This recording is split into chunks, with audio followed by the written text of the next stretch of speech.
Isa na namang haircut tutorial ngayong araw na to. Gagawa tayo ng buzz cut number 6 na clipper guard sa ibabaw.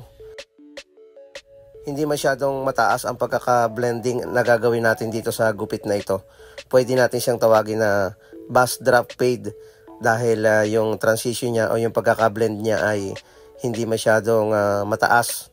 Kumbaga malapit yung pagitan ng white and dark area. Gawa muna tayo ng guideline o pinakang baseline ng pag-uumpisahan ng ating pagbe-blend. Then start tayo sa 1.5 na clipper guard. Mas mababa yung paghagod nito. Medyo matigas yung buhok ni Totoy dito kaya sundan lang natin yung texture ng kanyang buhok. Ang pagkakaiba nito sa normal na buzz cut, ito makikita natin yung dark area ng kanyang buhok na naka-shape or nakaporma yung transition nito.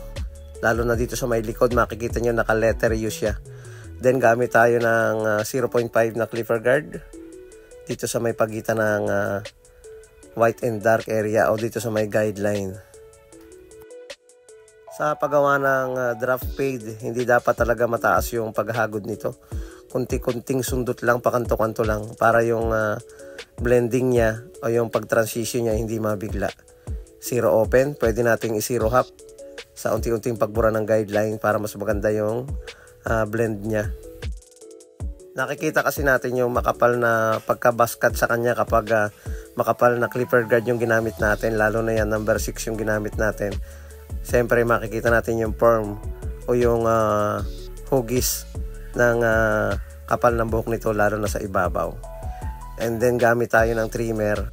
Lilinisin lang natin yung noo niya, hindi talaga natin tataasan yung pagkaka-line up nito. And then tanggalin na yung mga sobrang buhok sa ilalim.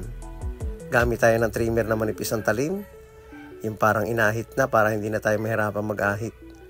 Mas safe na rin kung trimmer yung ating gagamitin sa ibabang bahagi nito.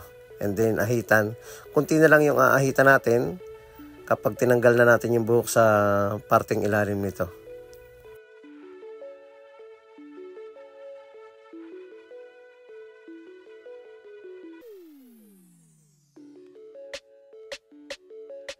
Kung sakali ma-encounter ninyo yung ganitong klaseng buhok na medyo matitigas pero hindi naman siya tumatayo, yung kapal ng buhok, mapapansin natin na talagang maitim siya at may konting lubog din sa may gilid ng kanyang ulo. Kaya ayun, makikita natin yung resulta between dark and white area. Pumoporma yung kanyang gupit. Maraming salamat mga kabarberos.